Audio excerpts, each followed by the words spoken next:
Tamil Nadu election ನಿಮ್ಮೆಲ್ಲರಿಗೂ ಗೊತ್ತಿದೆ. ಇಡೀ ಭಾರತದಲ್ಲಿ ಸಾಕಷ್ಟು ಕ್ರೇಜ್ ಅನ್ನ ಹುಟ್ಟಿಸಿರುವಂತ ಈ ಬಾರಿಯ ಪಂಚರಾಜ್ಯ ಚುನಾವಣೆ. ಆ ಪಂಚರಾಜ್ಯ ಚುನಾವಣೆಯಲ್ಲಿ ಟ್ರೆಂಡ್ ಅನ್ನ ಸೃಷ್ಟಿ ಮಾಡಿರುವಂತಹ ಒಂದು ರಾಜ್ಯ ಇದ್ರೆ ಅದು ತಮಿಳುನಾಡು ಅಂದ್ರೆ ತಪ್ಪಾಗ್ಲಿಕ್ಕಿಲ್ಲ. ಈ ತಮಿಳುನಾಡಿನಲ್ಲಿ ಏನಾಗಿತ್ತು ನಿಮ್ಮೆಲ್ಲರಿಗೂ ಗೊತ್ತಿದೆ. ರಾಷ್ಟ್ರೀಯ ಪಕ್ಷಗಳಿಗೆ ಇಲ್ಲಿ ಕಿಮ್ಮತ್ತಿಲ್ಲ. ಅದು ಕಾಂಗ್ರೆಸ್ ಇರ್ಬೋದು, ಬಿಜೆಪಿ ಇರ್ಬೋದು, ಅಥವಾ ಬೇರೆ ಯಾವುದೇ ಇರ್ಬೋದು. ಯಾಕೆ ಕಿಮ್ಮತ್ತಿಲ್ಲ ಅಂತಂದ್ರೆ ಇಲ್ಲಿ ಸ್ಥಳೀಯ ಪಾರ್ಟಿಗಳಿಗೆ ಕ್ರೇಜ್ ಜಾಸ್ತಿ. ಯಾಕೆ ಅಂತಂದ್ರೆ ಸ್ಥಳೀಯ ಪಾರ್ಟಿಗಳು ಇಲ್ಲಿ ಹೋರಾಡಿದಂತ ರೀತಿ, ಹಾಗೆ ಈ ಹಿಂದೆ ಸ್ಥಳೀಯ ಪಾರ್ಟಿಗಳಲ್ಲಿ ನಾಯಕರುಗಳು MGR ಇರ್ಬೋದು, ಕರುಣಾನಿಧಿ ಇರ್ಬೋದು, ಜಯಲಲಿತಾ ಇರ್ಬೋದು, ಇವರು ಹಾಕಿಕೊಟ್ಟಂತ ಭದ್ರ ಬುನಾದಿ ಏನಿದೆ ಸ್ಥಳೀಯ ಪಾರ್ಟಿಗಳಿಗೆ ಒಂದಿಷ್ಟು ವರ್ಚಸ್ಸನ್ನ ತಮಿಳುನಾಡಿನಲ್ಲಿ ಕಂಡುಕೊಳ್ಳಿಕ್ಕೆ ಆಯ್ತು. ಸೊ ಹಾಗಾದ್ರೆ ಈ ಬಾರಿಯ ತಮಿಳುನಾಡು ಎಲೆಕ್ಷನ್ ಏನಾಗಬಹುದು ಅನ್ನುವಂತ ಚರ್ಚೆ, ಲೆಕ್ಕಾಚಾರ ಎಲ್ಲವೂ ನಮಗೆ ಕಾಣ್ತಾ ಇರುವಂತದ್ದು. ಸಮೀಕ್ಷೆಗಳು ಈಗಾಗಲೇ ಹೊರಬಿದ್ದಿರುವಂತದ್ದು. ನಾಳೆ ರಿಸಲ್ಟ್ ಕೂಡ ಬರ್ಲಿಕ್ಕಿದೆ. ಹಾಗಾದ್ರೆ ಈ ಬಾರಿ ತಮಿಳುನಾಡಿನಲ್ಲಿ ವಿಜಯಲಕ್ಷ್ಮಿ ಯಾರಿಗೆ ಒಲಿತಾಳೆ ಅನ್ನೋ ವಿಚಾರವಾಗಿ ಇಂದಿನ ಈ ವಿಡಿಯೋದಲ್ಲಿ ನಾನು ಮಾಹಿತಿಯನ್ನು ಹಂಚಿಕೊಳ್ತೇನೆ. ನೀವಿನ್ನು ನಮ್ಮ ಚಾನೆಲ್ ಅನ್ನ subscribe ಆಗದಿದ್ದಲ್ಲಿ subscribe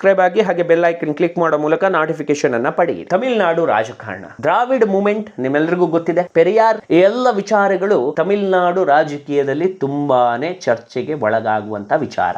Dravid movement one of the best movement ಅಂತ ಹೇಳ್ಬೋದು. ತಮಿಳುನಾಡಿನಲ್ಲಿ ರಾಜಕೀಯ ಆಲೋಚನಾ ಶಕ್ತಿ ಹಾಗೆ ರಾಜಕೀಯದ ಒಂದಿಷ್ಟು ಆಳ ಅಗಲವನ್ನ ಜನರಿಗೆ ತಿಳಿ ಹೇಳಿದ್ದಂಥದ್ದು ಇದೇ ದ್ರಾವಿಡ್ ಮೂವ್ಮೆಂಟ್. ನಮ್ಮೆಲ್ಲರಿಗೂ ಗೊತ್ತಿದೆ, ಒಂದು ರಾಜ್ಯ ಅಂತಂದಾಗ ಅಲ್ಲಿ ನೆಲ, ಜಲ, ಭಾಷೆ ವಿಚಾರವಾಗಿ ಒಂದಿಷ್ಟು ವಿವಾದಗಳು, ಚರ್ಚೆಗಳು, ಹೋರಾಟಗಳು ಆಗ್ತದೆ. ಆದ್ರೆ ತಮಿಳುನಾಡಿನ ಹೋರಾಟ ಏನಿದೆ ಅದು ಇಡೀ ದೇಶದ ಇನ್ನಿತರ ರಾಜ್ಯಗಳ ಹೋರಾಟಕ್ಕೆ ನಾವು ಕಂಪೇರ್ ಮಾಡಿದ್ರೆ ಇಟ್ ವಾಸ್ ಟು ಡಿಫ್ರೆಂಟ್. ಯಾಕೆ ಅಂತಂದ್ರೆ ತಮಿಳುನಾಡಿನ ಜನ ಅಲ್ಲಿನ ಭಾಷೆಗಿರ್ಬೋದು, ನೆಲ, ಜಲ ವಿಚಾರ ಬಂತಂದ್ರೆ ಯಾವುದಕ್ಕೂ ಕಾಂಪ್ರಮೈಸ್ ಆಗೋದಿಲ್ಲ. ಅಲ್ಲಿನ ನಾಯಕರು ಕೂಡ ಹಾಗೆ.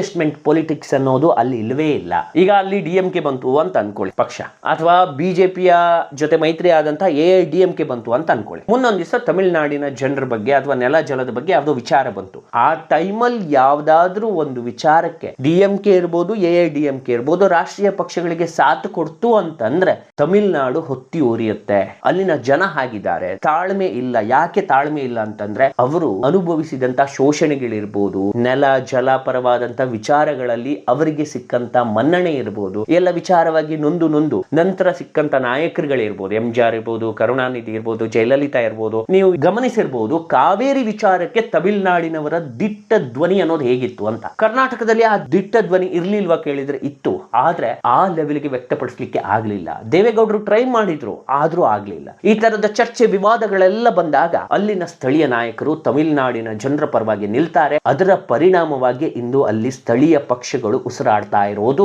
ಸ್ಥಳೀಯ ಪಕ್ಷಗಳ ಜೊತೆಗೆ ರಾಷ್ಟ್ರೀಯ ಪಕ್ಷಗಳು ಹೊಂದಾಣಿಕೆ ಮಾಡಿಕೊಳ್ಳಬೇಕಾದಂತ ಪರಿಸ್ಥಿತಿ ಎದುರಾಗಿರೋದು. ಸೊ DMK ಕಾಂಗ್ರೆಸ್ ಜೊತೆ ಮೈತ್ರಿ ಮಾಡ್ಕೊಳ್ತು, AIDMK ಬಿಜೆಪಿ ಜೊತೆ ಮೈತ್ರಿ ಮಾಡ್ಕೊಳ್ತು. ಈ ಇಬ್ಬರ ನಡುವೆ TVK ಅನ್ನುವಂತ ಇನ್ನೊಂದು ಪಾರ್ಟಿ ಹುಟ್ಟುಕೊಳ್ತು. ದಳಪತಿ ವಿಜಯ್ ಅವರು ತಮಿಳುನಾಡಿನಲ್ಲಿ ಎಲೆಕ್ಷನ್ಗೆ ಇಳಿದು ಬಿಟ್ರು. ಇನ್ನು ದಳಪತಿ ವಿಜಯ್ ಅವರ TVK ಪಕ್ಷ ಏನಿದೆ ತನ್ನದೇ ಆದಂತಹ ವರ್ಚಸ್ಸನ್ನ ಕಂಡುಕೊಂಡಿದೆ. ಆದ್ರೆ ಅದ್ರ ಎಷ್ಟು ಮಟ್ಟಿಗೆ ಸಕ್ಸಸ್ ಆಗುತ್ತೆ, ಫೇಲ್ ಆಗುತ್ತೆ ಅನ್ನೋದನ್ನ ನಾವು ಕಾದು ನೋಡ್ಬೇಕು. ಯಾಕಂತಂದ್ರೆ politics is not a film. ನಮ್ಮೆಲ್ಲರಿಗೂ ಗೊತ್ತಿದೆ, ಪೊಲಿಟಿಕ್ಸ್ ಅನ್ನೋದು ಫಿಲ್ಮ್ ರೀತಿ ಅಲ್ಲ.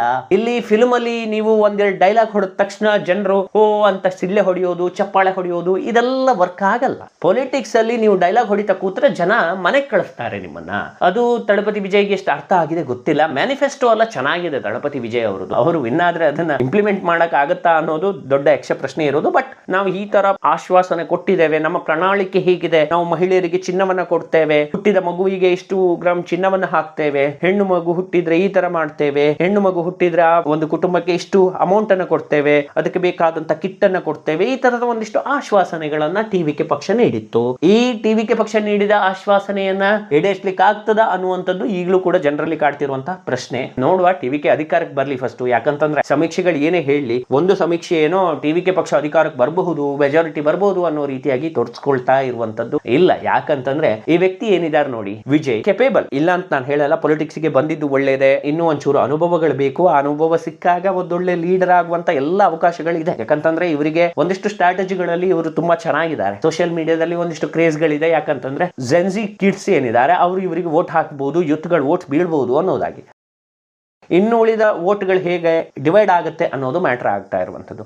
ಟಿವಿಗೆ ಬಂದಿದ್ದು ಯಾರಿಗೆ ಪ್ಲಸ್ ಯಾರಿಗೆ ಮೈನಸ್ ಅನ್ನೋದನ್ನ ನೋಡೋದಾದ್ರೆ ಎಲ್ಲೋ ಒಂದ್ ಕಡೆ AIDMK ವೋಟ್ಗಳನ್ನ ಅದು ಹೊಡಿತದೆ ಅನ್ನೋದು ಮೇಲ್ನೋಟಕ್ಕೆ ಕಾಣಸಿಗ್ತಾ ಇರುವಂಥದ್ದು. ಅದು DMKದು ಇರ್ಬೋದು, AIDMKದು ಇರ್ಬೋದು. It's depend upon the majority of vote sharing ಅಂತಾನೆ ಹೇಳ್ಬೋದು. ಎಷ್ಟು ವೋಟ್ಗಳನ್ನ ಹೊಡಿತಾ ಹೋದಾಗ ಅಲ್ಲಿ ಈಗ AIDMK ಪರವಾಗಿ ಬೀಳುವಂತ ವೋಟ್ಗಳು ಹೊಡಿಬಹುದು ಅಥವಾ DMK ಪರವಾಗಿ ಬೀಳುವಂತ ವೋಟ್ಗಳು ಹೊಡಿಬಹುದು. ಇಲ್ಲಿ ಒಂಥರ ಕಿಂಗ್ ಮೇಕರ್ ಆಗ್ತಾರೆ ಟಿವಿಕೆ ವಿಜಯ್ ಅವರು. ಯಾವ ತರ ಕಿಂಗ್ ಮೇಕರ್ ಆಗ್ತಾರೆ ಅಂತಂದ್ರೆ AIDMK ಮತ್ತೆ DMK ಇವರಿಬ್ಬರಲ್ಲಿ ಯಾರು ವಿನ್ ಆಗ್ತಾರೆ ಅಂತ ಡಿಸೈಡ್ ಮಾಡೋ ಫ್ಯಾಕ್ಟರಿಗೆ ಇವರೇ ಬೀಳ್ತಾರೆ. ಯಾಕಂತಂದ್ರೆ ಯಾರು ವೋಟ್ ಅನ್ನು ಹೊಡಿಬಹುದು ಅನ್ನೋದೇ ತುಂಬಾನೇ ವಿಚಿತ್ರವಾಗಿ ಕಾಣಿಸ್ತಾ ಇರುವಂತದ್ದು. DMK ವೋಟ್ಗಳನ್ನ ಜಾಸ್ತಿಯಾಗಿ ಹೊಡಿತಾ ಹೋಯ್ತು ಅಂತಂದ್ರೆ ಎಲ್ಲೋ ಒಂದ್ ಕಡೆ ಅದು AIDMK ಗೆ ಪ್ಲಸ್ ಆಗುತ್ತೆ. AIDMK ವೋಟ್ಗಳನ್ನು ಹೊಡೆದ್ರೆ DMK ಗೆ ಸ್ವೀಪ್ ಆಗುತ್ತೆ. ಈಗ ಮೇಲ್ನೋಟಕ್ಕೆ ಕಂಡು ಬರ್ತಾ ಇರುವುದು ಸಮೀಕ್ಷೆಗಳಲ್ಲಿ DMK ಈ ಬಾರಿ ಮತ್ತೆ ಪ್ರಚಲಿತ ಬಹುಮತದೊಂದಿಗೆ ಗೆಲ್ತದೆ ಅನ್ನೋ ರೀತಿಯಾಗಿ. ಒಂದಿಷ್ಟು ಮೆಜಾರಿಟಿಗಳಲ್ಲಿ ವೇರಿಯೇಷನ್ಸ್ ಗಳು ಆಗಬಹುದು, ಬಹುಮತ ಸಿಗುತ್ತೆ. ಆದ್ರೆ ಹಿಂದಿನ ಬಾರಿ ಸಿಕ್ಕಂತ ಬಹುಮತಗಳು ಈ ಬಾರಿ ಸಿಗೋದಿಲ್ಲ. ಯಾಕಂತಂದ್ರೆ ಟಿವಿಕೆ ಪಕ್ಷ ಈಗಾಗಲೇ ವೋಟ್ ಹೊಡೆಯೋದ್ರಲ್ಲಿ ಯಶಸ್ವಿ ಆದಂಗೆ ಕಾಣಿಸ್ತಾ ಇದೆ. DMK ವೋಟ್ ಶೇರಿಂಗ್ ನಲ್ಲೂ ಒಂದಿಷ್ಟು ಪರ್ಸೆಂಟೇಜ್ ಟಿವಿಕೆ ಒಡೆದು ಹಾಕ್ತದೆ. ಒಂದು ವೇಳೆ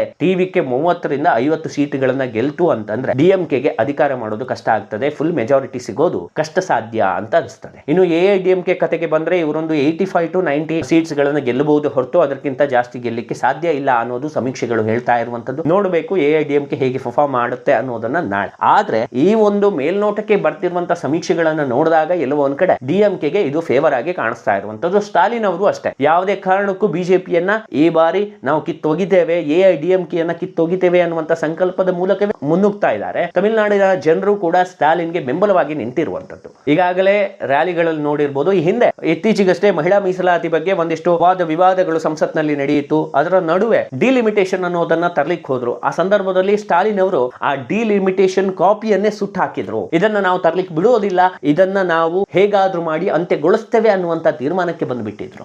ಎಲ್ಲ ವಿಚಾರವನ್ನ ನೋಡಿದಾಗ ಇವರ ಸಿದ್ಧಾಂತದಲ್ಲಿ ಇವರಿಗೆ ಇರುವಂತಹ ನಂಬಿಕೆ, ಇವರ ಸಿದ್ಧಾಂತ ಹೋಗ್ತಾ ಇರುವಂತಹ ರೀತಿ, ಇವರ ಸಿದ್ಧಾಂತದ ಮೇಲೆ ಇವರಿಗಿರುವಂತಹ ನಿಲುವುಗಳು ಇವೆಲ್ಲವೂ ಸ್ಪಷ್ಟವಾಗಿರುವಂತದ್ದು. ಯಾವುದೇ ಕಾರಣಕ್ಕೂ ಈ ಬಾರಿ AIDMK ಗೆ ಅವಕಾಶ ಸಿಗಲ್ಲ ಅನ್ನುವಂಥದ್ದು. ಇನ್ನು DMK ಸ್ಟ್ರಾಂಗ್ ಆಗಿರುವಂತಹ ಪಾರ್ಟಿ ಆಗಿರೋ ಕಾರಣಕ್ಕೇನೆ ಟಿವಿಕೆ ಅವರು DMK ಅವರನ್ನೇ ಹೆಚ್ಚಾಗಿ ಟಾರ್ಗೆಟ್ ಮಾಡ್ತಾ ಇರುವಂತದ್ದು. ನಿಮ್ಮೆಲ್ಲರಿಗೂ ಗೊತ್ತಿದೆ ಟಿವಿಕೆ ವಿಜಯ್ ಅವರನ್ನ ಬಿಜೆಪಿ ಅವರೇ ಕರೆ ತರುವಂತ ಪ್ರಯತ್ನವನ್ನ ಮಾಡಿದ್ರು. ನಿಮ್ಗೆ 80 ಸೀಟ್ಗಳನ್ನ ಕೊಡ್ತೇವೆ, ಉಪಮುಖ್ಯಮಂತ್ರಿ ಸ್ಥಾನವನ್ನ ಕೊಡ್ತೇವೆ, ನನ್ನ ಜೊತೆ ಮೈತ್ರಿ ಮಾಡ್ಕೊಳ್ಳಿ ಅನ್ನೋದಾಗೆ. ಆದ್ರೆ ಟಿವಿಕೆ ಇದನ್ನ ಒಪ್ಪಲಿಲ್ಲ. ವಿಜಯ್ ರಾಜಕೀಯಕ್ಕೆ ಬಂದ ಮೇಲೆ one of the best decision ಇದೆ ಅಂತಾನೆ ನಾನು ಹೇಳ್ತೇನೆ. ಯಾಕಂತಂದ್ರೆ ಒಂದು ಪಾರ್ಟಿಯನ್ನು ಹುಟ್ಟಾಗಿ ಆಗಿದೆ, ಯಾರೋ ಒಬ್ರು ಬಂದ್ಕೊಂಡು ನಮ್ ಜೊತೆ ಮೈತ್ರಿ ಆಗಿ ಅಂತಂದಾಗ ಮೈತ್ರಿ ಆದ್ರೆ ಇವ್ರ ಪಾರ್ಟಿಗೆ ವರ್ಚಸ್ ಹೋಗೇ ಬಿಡ್ತದೆ. ಯಾಕಂತಂದ್ರೆ ಈ ಪಾರ್ಟಿ ಹುಟ್ಕೊಂಡಿದ್ದೆ 3-4 ತಿಂಗಳ ಹಿಂದೆ. ಈ 3-4 ತಿಂಗಳ ಹಿಂದೆ ಹುಟ್ಟಿಕೊಂಡಂತ ಪಾರ್ಟಿಗೆ ನೀವು ಯಾವ ರೀತಿಯಾಗಿ ಸಪೋರ್ಟ್ ಮಾಡ್ಲಿಕ್ಕೆ ಆಗ್ತದೆ? ಒಂದು ವೇಳೆ ಸಪೋರ್ಟ್ ಮಾಡಿದ್ರಿ ಅಂತ ಅನ್ಕೊಳ್ಳಿ, ಆ ಪಾರ್ಟಿಗೆ ಇರುವಂತ ಅಸ್ತಿತ್ವವೇ ಹೋಗ್ತದೆ. ಸೊ ಬಿಜೆಪಿ ಎಲ್ಲಾ ಕಡೆಯಲ್ಲೂ ಮಾಡ್ತಾ ಬಂದಿದ್ದಾನೆ. ಎಲ್ಲಿ ಅಸ್ತಿತ್ವ ಇದೆ ಆ ಪಾರ್ಟಿಯನ್ನ ತಮ್ಮ ಜೊತೆ ಮೈತ್ರಿ ಮಾಡ್ಕೊಂಡು ಅವ್ರನ್ನ ಸೈಡ್ ಲೈನ್ ಮಾಡ್ತಾ ಬರೋದು, ಅಲ್ಲಿಗೆ ಪಾರ್ಟಿ ಬಿಲ್ಡ್ ಮಾಡ್ತಾ ಬರೋದು,